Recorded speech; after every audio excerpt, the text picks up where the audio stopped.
दौलतपुरिया का क्या कुछ कहना, सुनते हैं। हरियाणा विधानसभा का बजट सेशन का आज पहला दिन है। राज्यपाल के अभिभाषण के साथ बजट सेशन की शुरुआत हुई है। इस वक्त हमारे साथ फतेहाबाद से कांग्रेस के विधायक बलवान सिंह दौलतपुरिया हैं, इनसे जानते हैं। सर, आज बजट सेशन का पहला दिन था, राज्यपाल के अभिभाषण के साथ इसकी शुरुआत हुई है। सरकार का रोड मैप रखने का काम जो है वो राज्यपाल की ओर से किया गया, किस तरीके से देखते हैं? महामहिम का अभिभाषण सरकार का विजन होता है, रोड मैप होता है, लेकिन उसके अंदर कुछ नहीं था और महामहिम भी इस बात को बखूबी समझ गए थे कि वैसे समय बर्बादी करें। उन्होंने आधा ही पढ़ के और लास्ट पेज पढ़ के कहा भी इसको पढ़ा हुआ मान लिया जाए। उसके अंदर ना तो कोई कहीं उद्योगों के बारे में दिखाया गया है, ना कि जब हमारी सेम की भूमि है जो हरियाणा में, उसके ऊपर कोई दिया गया है। कृषि प्रधान प्रदेश है, सिर्फ कृषि के ऊपर 3 पैरों का वर्णन दिया गया है। सिर्फ ये कहा गया अब 24 फसलें खरीदते हैं, किस तरह से किसानों की उपज बढ़ाई जाए, किस तरह से सरसों के अंदर मरगोजा रोग की रोकथाम की जाए, किसानों को नकली बीज खाद से किस तरह छुटकारा दिलाया जाए। और जो किसानों की मांग थी, कहीं भी कोई युद्ध का जिक्र नहीं है, ना कोई युवाओं का जिक्र है, ना उद्योगों का जिक्र है, ना किसी मजदूर का जिक्र है। ये सिर्फ है आंखों में धूल झोंकने वाला महामहिम का अभिभाषण था। क्यों ग्रुप सी और डी की बात की उन्होंने कि ग्रुप सी और डी के तहत नौकरियां सरकार ने देने का काम किया, और भी कई बातें जो है उन्होंने अपने अभिभाषण के दौरान कही, चाहे वो हिसार एयरपोर्ट को लेकर बात हो या फिर जो हर घर गृहिणी योजना के तहत सिलेंडर देने की बात तो वो पिछले सत्र में HKRN को पक्के कर्मचारी करने की भी कर रहे थे, लेकिन इस 100 दिन के अंदर उन्होंने हरियाणा प्रदेश से बहुतायत में HKRN के कर्मचारियों को निकालने का काम किया।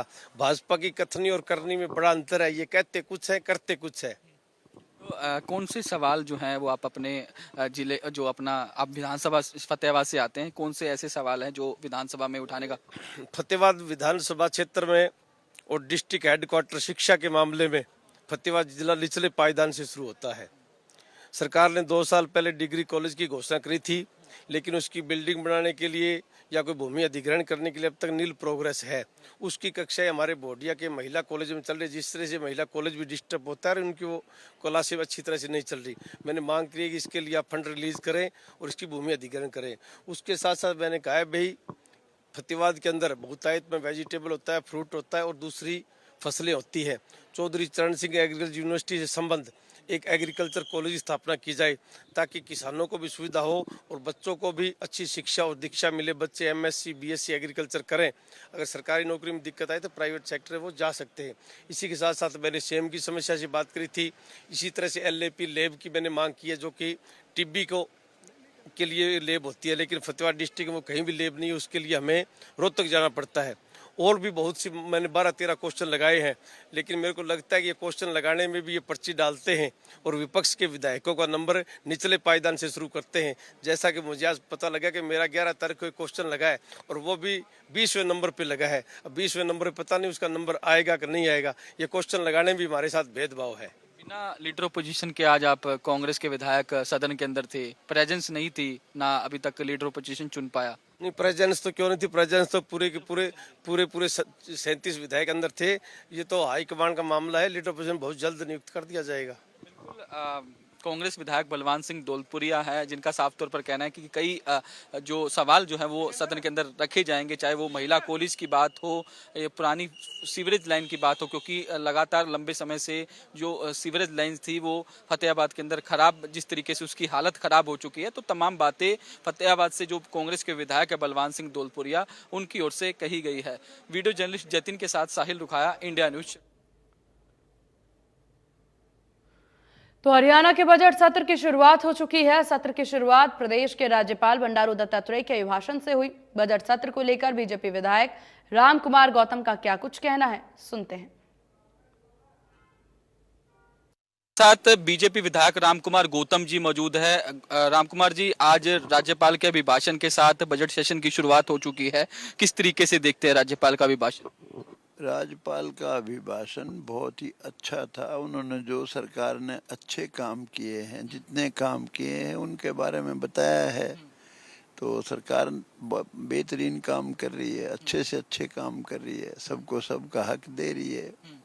तो वही तो बताया गवर्नर साहब ने, और नई बात क्या बताई। विपक्ष की भूमिका को किस तरीके देखते हैं राम कुमार जी? आज भी ओपोजिशन का लीडर जो है वो नहीं था, बिना ओपोजिशन के प्रेजेंट जो है वो कर रही थी कांग्रेस सदन के अंदर।